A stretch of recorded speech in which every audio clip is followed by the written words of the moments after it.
Well, hello there, math analysis. Today we are continuing on with our function operations, specifically talking about dividing functions. Now, this one gets its own special video because there's some extra steps involved here. So, what I will say is that dividing functions is similar to other function operations that we've done where we substitute in the function and we simplify.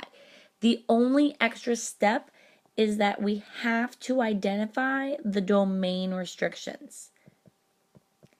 And that's because when you divide functions, we're going to end up with the function in our denominator. And what number can we not divide by? 0. Exactly. So domain restrictions refers, oh my goodness, I can't spell. Let's try this again. Refers to x values that cause the denominator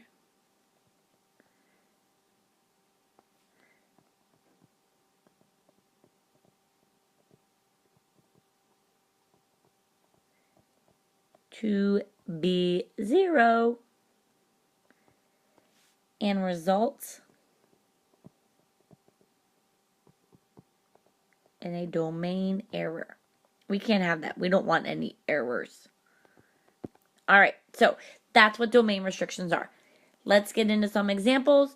Just like when we had our other function and we did the other operations, we had to have a set of given functions, and we're going to do the same thing here. So, given h of x equals 4x plus 4.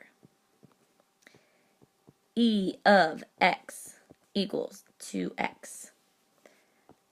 B of x equals x squared plus 5x plus 6. R of x equals x squared minus 9. O of x equals x plus 2. And take a guess what the last function is. N of x equals 7. All right, let's get into some examples with these guys. Number 1. Let's go with h of x divided by e of x. Step 1 is you always substitute first. So we substitute in 4x plus 4 divided by 2x. E of x is 2x.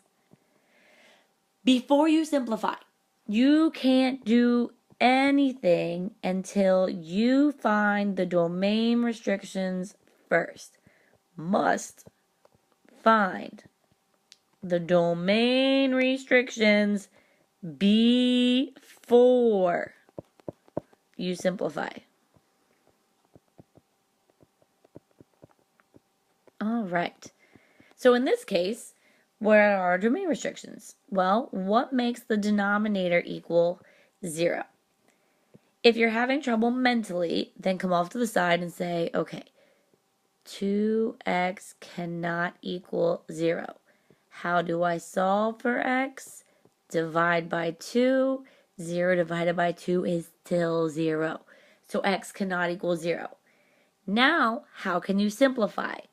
Well, as long as you have a value that goes into all 3 of these, all 3, 2 goes into 4 and 2.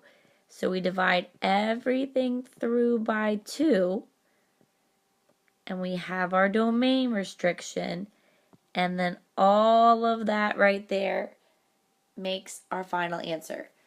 Not just the simplified division problem, also the domain restrictions. Okay? As we work through these, if you have any questions, jot them down. We'll go over them when we see each other again. Number 2. E divided by h of x. Again, just another notation. Okay, step 1. What do? We plug in 2x divided by 4x plus 4.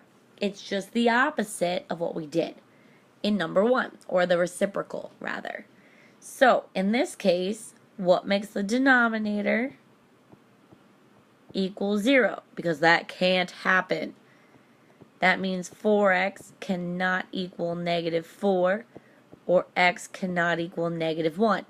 Now that you have your domain restriction, now you can simplify and say x over 2x plus 2, where x cannot equal negative 1. Box all that up, call it a day. Questions there. All right, number 3. I write way too big, so we're getting a slide per problem right here. O of x divided by b of x. All right, step 1, substitute in x plus 2 divided by x squared plus 5x plus 6. Okay, before I can really simplify, when I find the domain restrictions, it's just going to be easier to go ahead and factor any quadratics. Okay, so when we factor this guy, what adds to be 5 and multiplies to be 6? Well, that's x plus 2 and x plus 3. Remember, you can't simplify just yet. You have to identify your domain restrictions before you simplify. And that's what makes both of these factors in the denominator equal 0. Now you're able to simplify and cross out the like factor, and you get 1 over x plus 3, but x cannot equal negative 3 and negative 2. Now you might be asking, but why? The x plus 2 went away. It did. What does that make in the graph? Does anyone remember from last year what type of situation that causes? If you're thinking it creates a hole in the graph, you are right. All right. That's going to come up in future units, but definitely good memory there. B divided by R. Brr. Okay. Substitute in x squared plus 5x plus 6 divided by x squared minus 9. Factor. Okay, there's a lot of factoring in this unit. If you are having trouble with factoring, please make sure you find time to see me before school, after school, Viking time, whatever you need, because you really need to understand how to factor. Great. Here, what are our domain restrictions? X cannot equal 3 or negative 3. Great. Now what crosses out?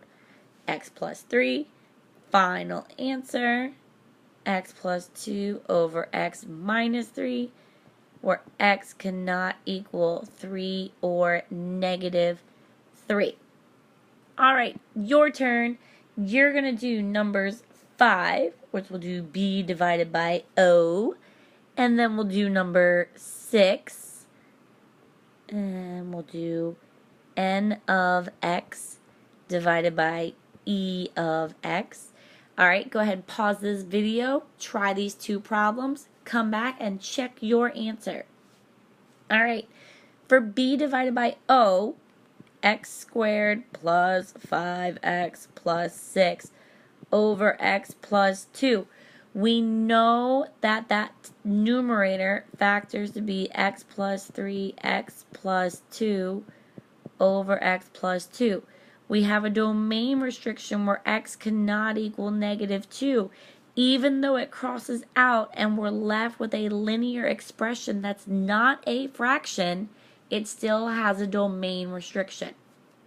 And number 6, substituting that in, 7 divided by 2x, there's nothing to factor here. And what makes that denominator equal 0? Well, that would be 0. All right, questions here. Remember to jot them down. We'll talk about them in class when we do some more practice with this. I hope you guys have a wonderful night, and I'll talk to you soon.